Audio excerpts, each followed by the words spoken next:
Hi, I'm Mitresh Sharma, founder of First Bud Organics. First Bud Organics is a pharma-first organic food brand committed to bringing chemical-free, wholesome produce from India's kisan directly to your kitchen. I'm proud to be building First Bud Organics for India from Uttarakhand. India में most adulterated product क्या है? तो आप बोलोगे Honey, spice में turmeric, right, या फिर घी। तो ये रियलाइज़ हुआ हमें कि जो भी गुड क्वालिटी प्रोडक्ट्स हैं वो नॉर्मली इंडिया से बाहर एक्सपोर्ट होते हैं, और फर्स्ट बड का कंसेप्ट ही यही था, एक्सपोर्ट क्वालिटी प्रोडक्ट्स इंडिया में देने हैं। जब हम लोगों ने फर्स्ट बड नाम भी रखा, उसका आइडिया यही था कि हम लोग फर्स्ट कल्टीवेशन देंगे which is of the premium class. हम लोग कुछ वैलिडेशन क्लेम करते हैं अपने प्रोडक्ट्स में क्लीन लेवल के फॉर्म में, जैसे हमारे टर्मरिक में हाई कर्क्यूमिन कंटेंट है, हमारे सैफरन में हाई क्रोसिन कंटेंट है, हनी हमारा एनएमआर सर्टिफाइड है। तो यहाँ पे कोई भी हिडन यूएसपीज नहीं है, और हम ये वैलिडेशन देते हैं इन फॉर्म्स ऑफ सर्टिफिकेशन हो या लैब टेस्टिंग हो। कंप्लीट ट्रांसपेरेंसी है पूरे प्रोसेस में। सेकेंड, हमारा जो भी प्रोसेस है ये बहुत ही ट्रेडिशनल अप्रोच के साथ में है। हमारे एंड से कोई भी उसमें प्रोसेसिंग ऐड नहीं होता है। हम फार्मर से प्रोक्योर कर रहे हैं, उसको रिपैक कर रहे हैं और कंज्यूमर को सेल कर रहे हैं।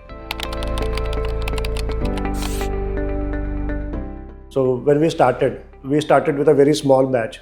मतलब हम लोग 100 डब्बे लेके आए थे इनिशियल, वो 6 महीने में बिके भी नहीं थे। और जो हमारे इनिशियल फेज़ में जो फार्मर्स हमारे साथ जुड़े हुए थे वो आज भी जुड़े हुए हैं।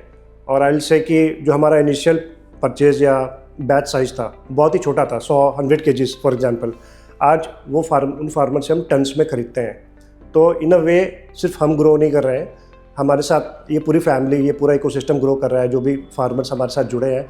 And I don't consider them as a separate part, they are part of First Bud and they are also micro entrepreneurs in that area. जब मैं वहाँ पे गया, मैं किसान भवन गया वहाँ पे, और वहाँ से मुझे काफ़ी सारे फार्मर्स की लिस्ट मिली। मैं काफ़ी लोगों से मिला भी, तो मुझे एक क्लियर था कि if I have to do this organic thing, वो देहरादून से ज़्यादा इजीली पॉसिबल है। और एट दैट इन टाइम जहाँ पे आप बिल्कुल स्टार्ट कर रहे हो, आपके पास इन्वेस्टमेंट नहीं है, सेविंग नहीं है, आपको बहुत सारे पैसे बचाने होते हैं। तो अगर मैं दिल्ली में शिफ्ट होता तो even I would have my own certain expenses to bear with, right. तो I think that was the most good time to start. और आई बिलीव आज के टाइम में जब आपके पास इंटरनेट है, easy access to each and everything, तो आप कहीं से भी कुछ भी कर सकते हो।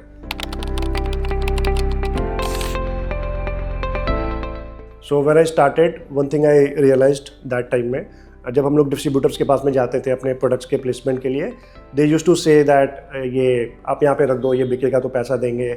और जब इन्वेस्टमेंट नहीं होता है, पैसा नहीं होता है, तो हमें ये लगता था कि ये बहुत ही वैसा ड्रास्टिक स्टेप है, सो ये हमारे लिए अभी सही नहीं है। तो हम लोगों ने उस वक्त ऑनलाइन प्लेटफॉर्म्स का ही सहारा लिया, जैसे हमने अमेज़ॉन पे लिस्ट किया था। तो one thing which any D2C brand और any small brand which is starting up, online में ये बेनिफिट होता है कि आपका प्रोडक्ट एक विजिबिलिटी आपको इंस्टेंटली पैन इंडिया में मिल जाता है। आपके ऑर्डर साउथ से भी आ सकते हैं, नॉर्थ से भी आ सकते हैं, ईस्ट से भी आ सकते हैं।